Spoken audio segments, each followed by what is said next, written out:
Extinction is a powerful tool that a lot of us learn about, and there is truth to it. It is a principle of behavior. Now, what is it really? Extinction is not ignoring, and extinction does not mean following through on a demand, at every expense, even if the child is kicking and screaming.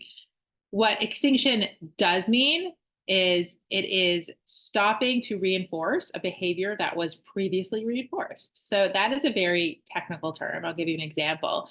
If somebody keeps telling you a knock knock joke and they come over and say knock knock, and the first few times you say who's there, and they finish the joke and think it's hysterical, and you do it a couple times, but then you're like, this getting a little annoying. So then they say knock knock, and you don't say who's there. You stop providing the reinforcement for the behavior of knock knock. You might say something else. You could say, I'm done with this, or I already heard that one, or no, thank you. But you're not providing that specific reinforcer. And that means you have now put that behavior of that person saying knock knock on extinction. You're no longer providing reinforcement for that behavior. A lot of people think that extinction is doing the opposite of the function. So if someone is seeking attention, you're ignoring their bid for attention altogether. And this isn't quite accurate. We're not ignoring the individual. We may be ignoring the behavior, but we could be saying something else. So even, for instance, if the function of behavior is attention, we could ignore bids for attention, not attend to that, but we can say something else. If the function of behavior is escape, we might be saying, well, we've got to continue with this work, like, oh, two more and we're done. But I'm not saying anything like no hitting, stop doing that type of thing. So, extinction isn't just doing the opposite of the function. And if we are thinking about extinction in that way, what we've learned in school, what I learned in school ages ago, there's flaws with that, right? So there are some flaws with how people use extinction. And there's definitely an overuse of the principle of extinction as a behavior management tool. And some of the issues with that are that, we're kind of trained on these four functions, and very often it's not so clear cut.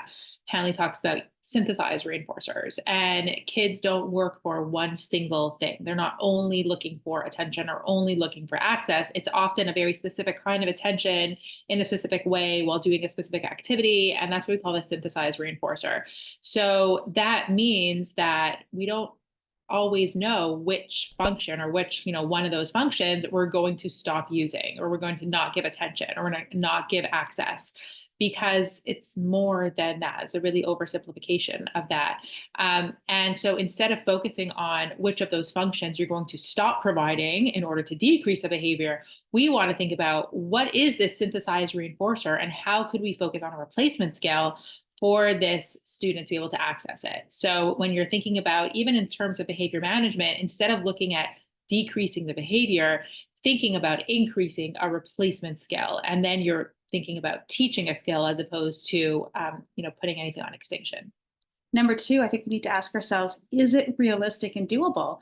So for instance, if, ignoring a behavior involves attention, is it realistic to ignore that behavior? I personally can't. If, someone's coming up to me and saying, mummy, mummy, mummy, mummy, or Shayna, Shayna, Shayna, Shayna, at some point in time, I'm going to be like, what do you want? Or I'm going to say, stop doing that. Stop calling me for attention.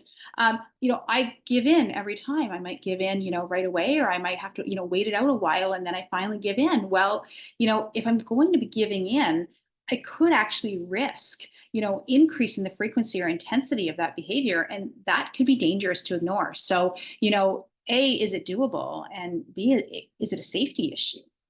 Yeah, very often it's not safe to be ignoring behavior, even if the precursors might not be dangerous. If you ignore the precursors, you could be confident that it might escalate into something unsafe. And that brings us to having a trauma-informed lens when we're using any behavior management strategies.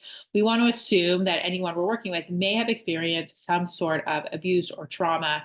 And by us ignoring what they're asking for, even if they're asking for it in a way that may not be deemed appropriate, we might be causing further emotional, mental harm. So while physical safety is important, so is, psychological and emotional safety. And we want to make sure that we're responding to those bids, ideally even at a precursor level, so that we're not teaching our students that their needs aren't met.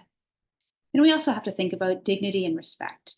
Can you imagine trying to protest something and your request is not only denied, but it's ignored completely? I mean, I can't even imagine. And how would that make you feel? And also remembering that our learners will get upset. And often when they're upset, and if we're thinking about teaching something in the moment when they're upset, they're very often not going to learn anything in that moment. It's just becoming a negative situation. If you're talking about removing some sort of reinforcer as to use extinction and they're totally fine and everything's calm, similar to the knock knock joke example, then that's great. But if by removing some sort of reinforcer, they're going to be upset, there's nothing that they're going to learn in that moment. And just responding to their emotional needs in that moment would be the priority. And sometimes it's okay to give them a hug. Our kids are allowed to be upset. We don't need to ignore any and all kinds of behavior with the fear of it reinforcing that behavior. It is okay to just respond to what their needs are in the moment. So there has to be some kind of alternatives to extinction. What are those alternatives to extinction?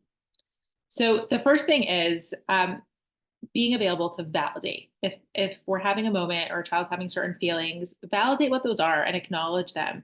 By verbally acknowledging their feelings, you're not necessarily reinforcing that behavior, which is what we all learn. Like, don't give any attention. So you might say something like, "Oh, you feel upset right now. Like you really wanted to play with the iPad. That makes sense. Like you would be upset. That's okay. You could be upset." Acknowledge that and try to empathize. Right? We want our kids to develop those skills in themselves of empathy. Let's model it. Another thing is reframing the behavior, right? So kids aren't giving you a hard time, they're having a hard time. So if we can reframe the behavior in our heads, we're not looking at them going, oh, that kid is driving me crazy. It's not about, this kid won't do this for me. It's probably because the child can't do it for some reason. What are they trying to say? Maybe they're missing a skill, and we need to look at that as well. And then one of the common questions we might get is, well, if I'm not using extinction, how am I ever going to follow through on anything, or how will they ever learn? And the answer is, it doesn't mean that you're reinforcing everything and you're not following through on any demands. It just means that when we do it, we're going to do it kindly. So we call it, holding boundaries with kindness. Boundaries are safe and they are important, especially as adults in a lot of our kids' lives. But you want to choose which expectations and boundaries are really important. And when you've chosen what those are, then do it kindly. Something like back to validating. I know this is hard, but I also know you can do this. I'm here to help you. Let's do it together. Any one of those things. And also thinking about being kind in that if you are going to be making any change in removing a reinforcer in something that was previously reinforced. So if all of a sudden, you're working on a behavior plan where the child would have a tantrum in order to get access to the iPad, and all of a sudden on, Monday, we're going to start not giving them the iPad. Um, that doesn't seem fair. So you can still use something like that as long as you're working on a replacement skill, a plan to fade it slowly, and a plan to how you're going to handle any of that escalation. So you might want to start slowly removing that reinforcer and also being clear with the team that if you're seeing any real slight precursor, you're just going to reinforce and regroup and let's plan better for next time.